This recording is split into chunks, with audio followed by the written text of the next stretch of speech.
शेवटी या ठिकाणी प्रवीणदादांवरती भ्याड हल्ला झाला। या ठिकाणी मी सोलापूर जिल्ह्याच्या वतीनं सुरुवातीला या घटनेचा निषेध करतो। प्रवीणदादा हे एक संभाजी ब्रिगेडच्या माध्यमातून महाराष्ट्रामध्ये फुले शाहू आंबेडकर विचार उभा करण्याचं काम त्यांनी मोठ्या प्रमाणावर केले। नुसता तो विचार उभा करण्याचं काम न करता या महाराष्ट्रातील मराठी तरुणांना हा विचार टिकवण्याबरोबरच तरुणांनी उद्योग व्यवसायाकडे वळायला पाहिजे, स्वतःच्या पायावर उभं राहायला पाहिजे, नोकरीला लागण्यापेक्षा स्वतःच्या हिमतीवर उद्योजक निर्माण झाला पाहिजे हा विचारसुद्धा रुजवला आणि उद्योजक निर्माणसुद्धा केलं। अशा एका सामाजिक चळवळी उभा करणाऱ्या व्यक्तीवर भ्याड हल्ला होतो। केवळ प्रसिद्धीसाठी काही लोक करतात। तसं पाहायला गेलं तर कोल्हापूर जिल्ह्याच्या पोलीस प्रशासनाचं इंटेलिजन्सचं फेल्युअर आहे। कार्यक्रम तिथं होणार आहे। प्रवीणदादांना गेले अनेक महिने या बाबतीत धमक्या दिल्या जातील। सर्व श्रुत आहे, कुठं या गोष्टीचं लपून राहिलेलं नाही।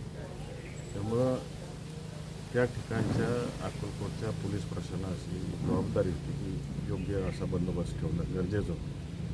परंतु अलीकडे पोलीस पत्रकारांवरती, सामाजिक कार्यकर्त्यांवरती किंवा राजकीय पुढाऱ्यांवरती खोटे गुन्हे दाखल करण्यात जास्त इंटरेस्ट आहे त्यांना आणि चांगल्या व्यक्तींना संरक्षण देण्यात कमी पडत आहेत। तसं बघायला गेलं तर महाराष्ट्रामध्ये आज जे माझी धरून चला राज्यामध्ये आमदार खासदार आहे, अशा लोकांना पोलीस संरक्षण पुरवलं जातं।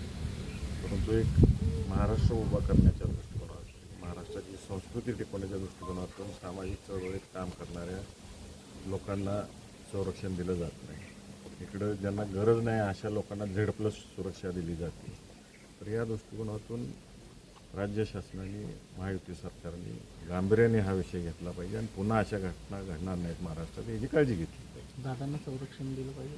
दादांना संरक्षण दिलं पाहिजे 100%। जिथं जिथं असे नुसते दादाच नाहीत, जे विचार मांडतायत, लोकशाही आहे, चांगल्या पद्धतीने विचार मांडतायत, अशा लोकांना त्यांच्या कार्यक्रमस्थळी भलं त्यांनी स्वतः नाकारत असतील संरक्षण व्यवस्था, परंतु ज्या ज्या ठिकाणी कार्यक्रम आहेत, ज्या ज्या ठिकाणी लोकांचा येण्या जाण्याचा ओघ जास्त आहे, अशा ठिकाणी सुरक्षा पुरवलीच पाहिजे। समाजाचा आवाज उठवायचा प्रयत्न करतात अशा लोकांवर मात्र अत्यंत गंभीर गुन्हे दाखल होतील, त्यांना 6-6 महिने 1-1 वर्ष अटक ठेवलं जाईल। सत्तेविरोधात आवाज उठवला तर गुन्हे तसंच आहे, सत्तेच्या विरोधात आवाज उठवला तर त्यांच्यावर गंभीर गुन्हे, खोटे केसेस करून दाखल केलं जाईल। आणि अशा अनेक उदाहरणं आहेत ज्यांना त्यांनी काय निर्णय दिले हे सुद्धा अख्ख्या महाराष्ट्रात